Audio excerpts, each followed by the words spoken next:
you like mind to share from your opinion or any advices that you can share? Christina, yes? Yeah, so basically, I would advise to try and join voting or like debating competitions. And you can always sign up to attend like court hearings near you so you can see how it goes in real life. And if that is too much, you can always watch videos online because they're always recorded for public view. And the other thing I would say, the biggest mistake I did was like I didn't sign up for any mini privilege when I was in undergrad. But mini pupillage is very valuable for your CV when you apply for pupillage after you finish a bar course. So try to get mini pupillages and just any kind of legal experience anyway. And the other thing is I would say get informed on the current news because basically any kind of interviews, whether it be mini pupillages or like scholarship interviews, they always ask on current news. The most popular ones would be like your view on the right to protest or like the current, because there's a new law on the right to protest or like strikes. And maybe you can plan your answer in advance, but don't get too scripted. And you can usually they'll ask about your strengths, how you manage time, how do you show you have resilience, or like sometimes they'll ask what's a law or like a case decision that you don't agree with and why.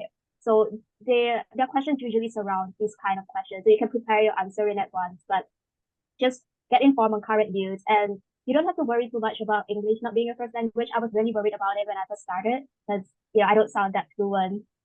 But they don't really care as long as you can present your case or like your points clearly. You don't even have to talk quickly because people tend to do that a lot. But you don't have to talk quickly as long as people understand your points and you can always practice your skill by like leadership roles in your societies in undergrad maybe. But yeah, that's it. Thank you, Christina. And Shannon's like to share about your thoughts. Yes, I think one way to improve advocacy is to be more confident in public speaking, which I didn't have before this. I mean, I still don't, but I think I do have a little right now. But before this, I was really shy. But I think I was advised by a lot of my seniors.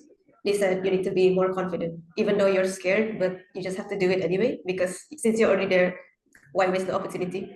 And also, like Christina said, you should consider rooting or any debate clubs because it helps you with your figure of speech. And yeah, I think another advice is to be aware of the little details in case facts because that's the tricky part. Even though it's very, very simple and you think it's just there to make context, but it's not. There's always a meaning to it. Like there's a reason why it's there. And I think that's a big contribution to our marks in the final exam because if you disregard that, then it will change your whole answer. So yeah, like Christina said as well, you don't need English to be your first language because you just need a good presentation of your submission, like your points and the way you present it. Because what I think I've read a book recently, it's called The Devil's Advocate.